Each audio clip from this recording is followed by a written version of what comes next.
Mental note to self, use that expensive looking stock footage that I got for free. The granaries at Ribchester. I'm not even going to attempt to pronounce the Roman name for this place. I put it on the screen and I'm sure you'll understand why I'm not going to try. As well as being an important Roman fort, this place had a network of Roman roads radiating from it. Not least of all the Roman M6, which took their campaign north up into what we now call Scotland. And it's on matters pertaining to Roman roads that we have been called here today by David and Carole, because they have discovered a Roman road in their garden. David has been trying to attract interest in his road for a while, but he's been hitting a brick wall. And because of that, he decided to call us in to see if we could help. David brings a unique perspective to this discovered Roman road, a sort of geographical, geological perspective. And in so doing, he is potentially moving a Roman road from the latest thinking as to where it is, back to where Margary and the Ordnance Survey had it. And then the really exciting and exclusive bit is the discovery of a brand new Roman road previously unknown, which in turn may even throw into question the course of the Manchester Road. So you've got a previously unknown Roman road in your back garden and the experts aren't interested. Who are you going to call? WC21 UK Productions Limited. Naturally.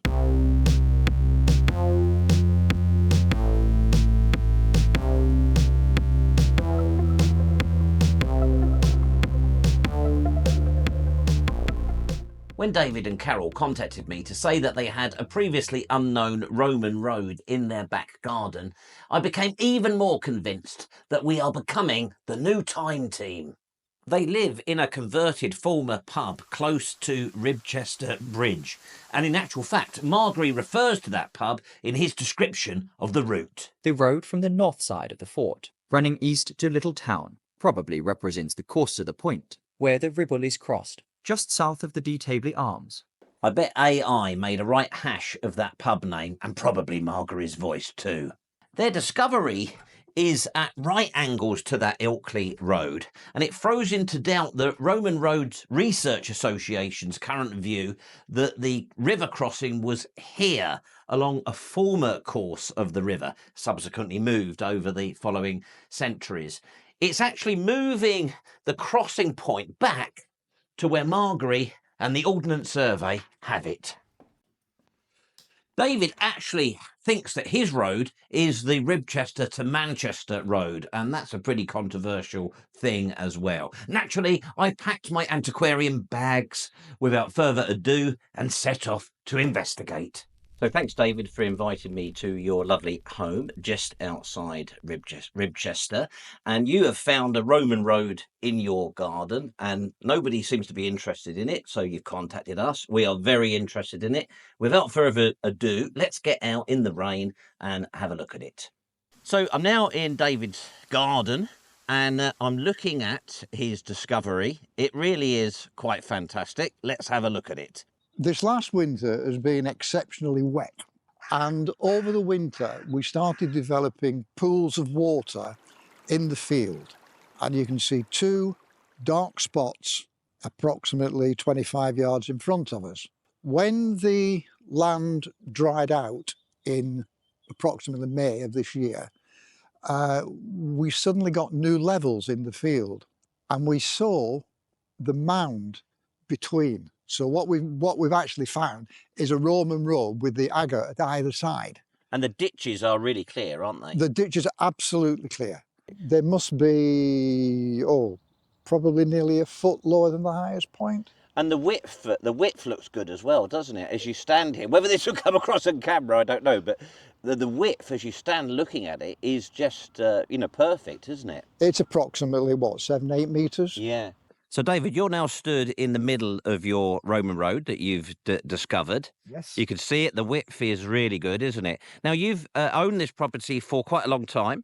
12 years. 12 years, but it's only in the last year that we've really spotted that it's come out. And you question and challenge the current view as to where the Ribchester to Ilkley road runs. You Yes. think it's actually running here? Yes, I do.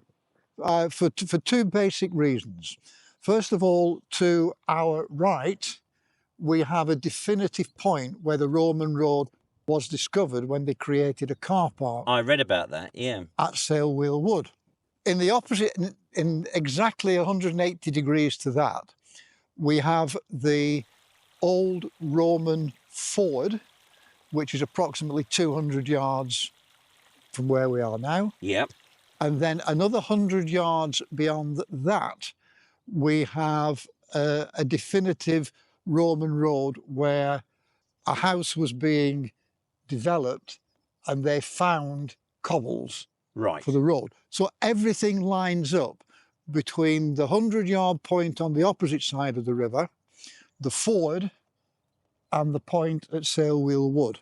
And the other really interesting thing, David, is that there is this public right-of-way, isn't there, that runs right on your agger, absolutely perfectly on the line. So that's an ancient right-of-way that seems to be reflecting the course of your road. 100%. From a geography point of view, would not be a sensible place to build a road or build a crossing, for two reasons. First of all, it would mean that the bridge would have been on a floodplain, which would have made the foundation of the bridge suspect, which would also have restricted access during times of flood. Plus, when they would come across the river, they would then have hit quite a severe little rise in the land. So why would you not build the road on level ground? So effectively, that if you are right, we are stood close to the intersection of the Ribchester to Ilkley road, where Yes. that intersects with the Manchester road. Absolutely. So, David, we're now down by the river, and you've just explained to me that the stones that we can see on the left and the right in the foreground of the shot, I'll put an arrow or something on there, that's the remnants of a really old bridge. We don't know how old. Correct. But then beyond that, and I'll put another arrow, we are looking at the ford, and we believe that is ancient. That is the Roman ford. And so what's that then, David? What are we looking at there? We're looking at the remains of a very old bridge, much older than the one to our left. You only spot it when the river is low. So we don't think that's a Roman bridge? There is the possibility of it being the Roman bridge. But the main thing at this point is that we are just above the floodplain. So we are where bridges would have been built. As I said before, you would not build bridges on floodplains. And we've got the current bridge is just up there. Yes, that was built in approximately 1750, 1760. Yeah. Well, we've beaten the rain just about, David, and I have to say I am really impressed by your Roman road. It's absolutely clear in the landscape out there. We've seen David's Roman road in his garden, and we've heard his arguments for the road crossing the Ribble, where there is a ford and the remains of ancient bridges. But what of his proposal that his Roman road discovery in his garden is actually the Manchester road, long thought of to run here? If you look at on the Ordnance Survey map, we are here, and our road comes this way. That's the footpath. That's the footpath.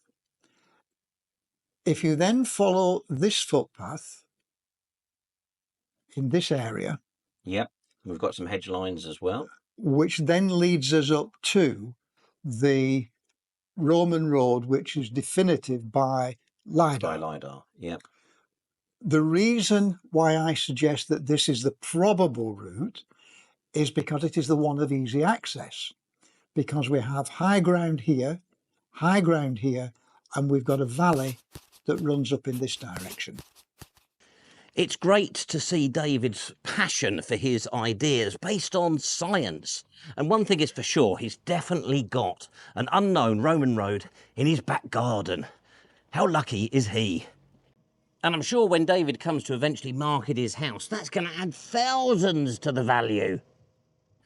Well, he'd certainly have me if I was buying it, that's for sure. I feel I must just point out at this juncture that I have been really good. I've resisted the clickbaity temptation, because clearly what David is doing here is that he is challenging the current consensus on the course of not one, but actually 2 roads. I've had some time to reflect and do some further research. What's that? Oh yeah, I've got to read out a disclaimer. Please don't discredit David's arguments based on the clumsy, hand-drawn and inaccurate maps in this video, which are to be used as an approximate guide only.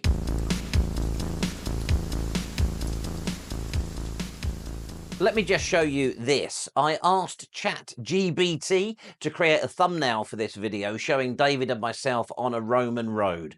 Stroof. David looks so young. Well, what do you think? I think it looks like a Roman road, doesn't it? The dimensions, the agger, the ditches, it looks like a Roman road to me.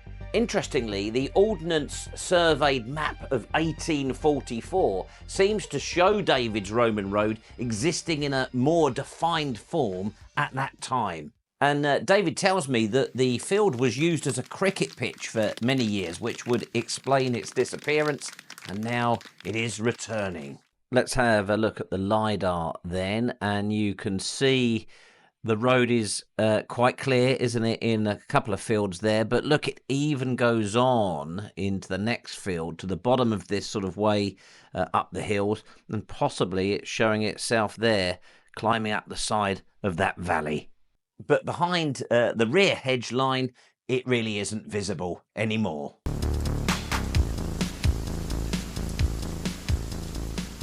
This is what the excellent David Ratledge of the RRRA has to say about their idea of where the Roman road crossed the River Ribble. The site of the Roman bridge at Ribchester over the River Ribble has been the subject of much speculation. With the advent of LiDAR, we can now make an informed guess at to where it could well have been located. The route of the road down to the Ribble Valley from Manchester and that of the road to York are visible in the LiDAR data, giving strong clues as to the bridge's possible location. Gosh, he sounds exactly like Margary, doesn't he? Uncanny. Their assumption about the river crossing point is based mainly on the alignment of the Ilkley Road on the other side of the river. But they also assume that the river course has moved, and they're taking that from LiDAR as well. Plus, near to their suggested river crossing point, they did some field work and they did find a short stretch of agger, a scatter of stones, including one dressed stone. However, I think that David's argument that crossing the river at that point made no sense, because it was going on to the floodplain and all the problems pertaining to that, is quite a compelling one. With the ford and all those ancient bridge remains further up the river, it seems that that point has been favoured as the place to cross the river for a very long time. And who's to say that that ford wasn't actually already there when the Romans arrived? The other possibility, of course, is that they are both right. I have seen bypasses built and then bypassed in my 56 years. A lot can happen in over 350 years. It makes sense to me that they would have only crossed the river once and then sent the 2 roads off from that point. But David and the RRRA are in agreement about that. Probably too many R's there, I think. They just don't agree at where that crossing point was. One thought that I had was that David's road could effectively have been a bypass, so enabling travellers on either road to avoid going into Ribchester if, say, they knew their ex was there or the taxman.